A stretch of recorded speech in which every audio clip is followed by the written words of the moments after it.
آمین۔ کل دے درس دے اندر قضا دے متعلق مکمل گفتگو ہو گئی سی، اور اج دے درس دے اندر افتاء دے متعلق قضا بمانے فیصلہ کرنا، افتاء بمانے مسئلہ پوچھنا اور دسنا،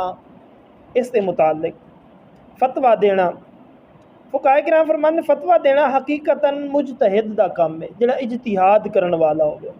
فرمانے سائل دے یعنی سوال کرن والے دا سوال جواب کتابت و سنت و اجماع اور قیاس جو دے پہلے انہوں قرآن پاک دے وچوں تلاش کرے جڑا مسئلہ سائل نے پوچھیا ہے، پھر نبی اکرم صلی اللہ علیہ وآلہ وسلم دی احادیث مبارکہ دے وچوں تلاش کرے، اور اس تو بعد جس دے اتے صحابہ کرام رضوان اللہ تعالی علیہم اجمعین دا اجماع ہویا ہوئے اون دے وچوں فتویٰ دے۔ پھر اگر اون دے وچوں نہ لبے تو پھر اس طرح دا کوئی مسئلہ ہور صحابہ کرام رضوان اللہ تعالی علیہم اجمعین نے بیان کیتا ہوئے تو اس دے اتے قیاس کر کے بالکل ملدی جلدی صورت ہوئے تو اس دے مطابق فتویٰ دے۔ فرمانے افتاء دا دوسرا مرتبہ نقل ہے، یعنی صاحب مذہب دے جو گل بات انہیں پوچھیے اس دے جوابات ثابت نے، سائل دے جواب دے اندر اس نو بیان کر دینا اس دا کام ہے، اور حقیقتاً فتویٰ دینا یہ نہ ہویا بلکہ مستفتی یعنی فتویٰ طلب کرن والے واسطے مفتی مجتہد دا قول نقل کر کے دینا اور اس دے اتے عمل کرنا ہے۔ مثال دے طور دے اتے اگر کوئی شخص مسئلہ پوچھن واسطے آندا ہے، حقیقتاً جڑا بندہ مجتہد نہیں ہے وہی کرے گا کہ مجتہدین دیاں کتاباں دے وچوں پڑھ کے نقل کر کے او اگے اس سائل نو جڑا مسئلہ پوچھن واسطے آیا ہے انہوں دس دے گا۔ فرماتے ہیں مفتی ناقل واسطے یعنی نقل کرن واسطے یہ امر ضروری ہے کہ قول مجتہد نو مشہور و متداول یعنی جڑیاں صحیح کتاباں نے معتبر کتاباں نے انہاں دے وچوں نقل کر کے دے، اور جڑے مشہور کتاباں نے، مشہور تو مراد یہ ہے کہ علماء دے اندر مشہور کتاباں نے، جٹ بندے نو پتہ ہے یا نہیں ہے اس دا کوئی مذائقہ نہیں ہے، بشرطے کہ علماء کرام دے اندر وہ کتاباں مشہور ہون کہ باقی صحیح کتاباں نے، درست کتاباں نے، انہاں دے وچوں فتویٰ دینا جائز ہے۔ فرماتے ہیں فاسق مفتی ہو سکتا ہے یا نہیں؟ اکثر متاخرین دی رائے یہی ہے کہ فاسق مفتی نہیں ہو سکتا، کیونکہ یہ امور دین دے وچ سب تو پہلی چیز ہے۔ اگر یہ خود اس دے اندر فسق پایا جایا، فجور پایا جایا، خود فاسق ہویا تو پھر دوجے نو انہیں کی تبلیغ کرنی ہے تے کی مسائل دسنے نے۔ فرماتے ہیں ایک شخص نو ویکھیا کہ لوگ اس دے کولوں دینی سوالات کرتے ہیں اور وہ جواب دیندا ہے، اور لوگ اس دی عظمت اس شخص نو عظمت دی نظر عزت دی نظر نال ویندے نے، اگرچہ اس نو یہ معلوم نہیں ہے کہ کون ہے مفتی ہے یا نہیں ہے۔ فرماتے ہیں اس دے کولوں مسئلہ پوچھنا جائز ہے کہ مسلماناں دا انہاں دے نال اس طرح دا برتاؤ کرنا اس دی دلیل ہے کہ وہ قابل اعتماد بندہ ہے۔ لوگ ایک شخص کی طرف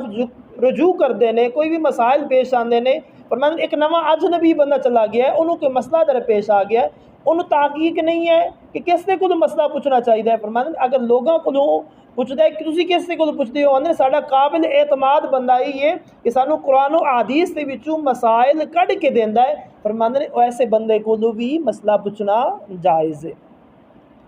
مفتی نو بیدار مغز ہوشیار ہونا چاہیے، بیدار مغز یعنی دماغ دا تیز ہونا چاہیے، ہوشیار ہونا چاہیے۔ غفلت برتنا اس واسطے درست نہیں ہے، غفلت دے اندر رہنا اس واسطے درست نہیں ہے، کیونکہ اس ضمانت دے اندر اکثر ہیلا بازی اور ترکیبیاں دے کل واقعات دی صورت بدل کر فتویٰ حاصل کر لیندے نے، اور لوگوں دے سامنے یہ ظاہر کردے نے کہ فلاں مفتی نے انج فتویٰ لکھ کے دیتا ہے، اور تے مفتی صاحب نو آ کے گل کچھ ہور دسنی ہے کہ ساڈا مسئلہ انج ہی ہے، اس دے کول فتویٰ لکھوا لینا ہے، باہر جا کے آکھنا اسی فلاں مفتی صاحب کو لکھوا کے آئے ہیں، انہیں انج ہی لکھ کے دیتا ہے، اسی انہوں انج دسیا ہے، حالانکہ جس طرح دا مفتی صاحب کو سوال کیتا گیا ہوندا ہے نا اسی طرح انہوں نے جواب دینا ہے، انہوں نے حقیقت دے نہیں پتہ بھی حقیقت انہوں دے اتنے کی برتی ہے۔ لہٰذا مفتماء کرام مفتیان کرام یہی فرماندے نے کہ جدوں فتویٰ دین لگو نا دماغ دی ہوشیاری پکڑو، انہوں دیا گلاں باتاں نو سمجھو۔ فرماندے نے مفتی ہوتے تے لازم ہے کہ سائل کولوں واقعے دی تحقیق کر لو، واقعے دی تحقیق کر لوے کہ دس کس طرح واقعہ پیش آیا ہے، کہ معاملات ہوئے نے، تیرے کول گواہ کون نے جنہاں دے نال تیرے معاملات ہوئے نے، دوسری پارٹی کون ہے۔ فقہاء کرام فرماتے ہیں دونوں فریقین نو بلا لوے، پھر دوویں فریقین دی گل سنے، پھر انہاں دیاں گواواں دی گل سنے، فرماندے نے جو اس دی سمجھ آوے وہ مسئلہ لکھ لوے کہ مینوں اے سمجھ آئے، پھر اس تو بعد اس مسئلے دا جواب جڑا نا وہ لکھ کے دے، تاکہ لوگ باہر جا کے اس مسئلے نو بدلن دی کوشش نہ کریں، تاکہ لوگ باہر جا کے اس دے کولوں بدلن، اس الفاظ نو، ان الفاظ نو، اس مسئلے نو تبدیل کرن دی کوشش بالکل نہ کریں۔ فقہاء کرام فرماندے نے مسائل نقل کرن دے اندر سب تو پہلے قرآن اور حدیث مبارکہ اور طریقہ جناب حضرت امام اعظم ابو حنیفہ علیہ رحمان دا قول معتبر ہے، پھر فرماندے نے امام ابو یوسف دا، پھر امام محمد دا، اے آپ دے شاگرد نے، اور اس تو بعد دوسرے آپ دے شاگرداں دا۔ آقا علیہ السلام دے غلام، افسوس دے نال میں کہنا چاہنا عام روٹین دے اندر اسی ایک دوسرے تو فخر کرنے، اسی امام اعظم ابو حنیفہ دے مقلد ہاں، اسی امام اعظم ابو حنیفہ نو منن والے ہیں، لیکن جدوں کوئی اس طرح دے مسئلے پیش آنے نے پھر اسی غیر مقلداں دے کول چلے جانے ہیں، یار فلاں مسئلہ انجے فلاں، پھر انہاں کول فتوے لے کے پھر انہاں دے اوتے عمل کرنے ہیں۔ جدوں اسی مقلد امام اعظم ابو حنیفہ علیہ رحمان دے ہاں، تو پھر امام اعظم نے جدوں فرما دیتا ہے کہ اگر میرا قول، اگر کوئی میرا مسئلہ قرآن و حدیث کے مخالف ہوئے پھر انہوں چھڑ دیو، لیکن کوئی بعید دلال ثابت کر کے دکھاوے کہ جناب حضرت امام اعظم ابو حنیفہ علیہ رحمان دا کوئی فتویٰ، کوئی مسئلہ جڑے نا قرآن و حدیث کے خلاف ہے، فالحاظہ جس نے مگر نیت لئیے امام اعظم ابو حنیفہ علیہ رحمان نے مگر نیت لئیے، تو پھر انہوں نے امام تصور کرو، پھر انہوں نے مسائل دے اتے عمل کرو۔ اکثر اوقات ساڑھے طلاق دے جڑے معاملات نے نا، اس کے اندر بہت زیادہ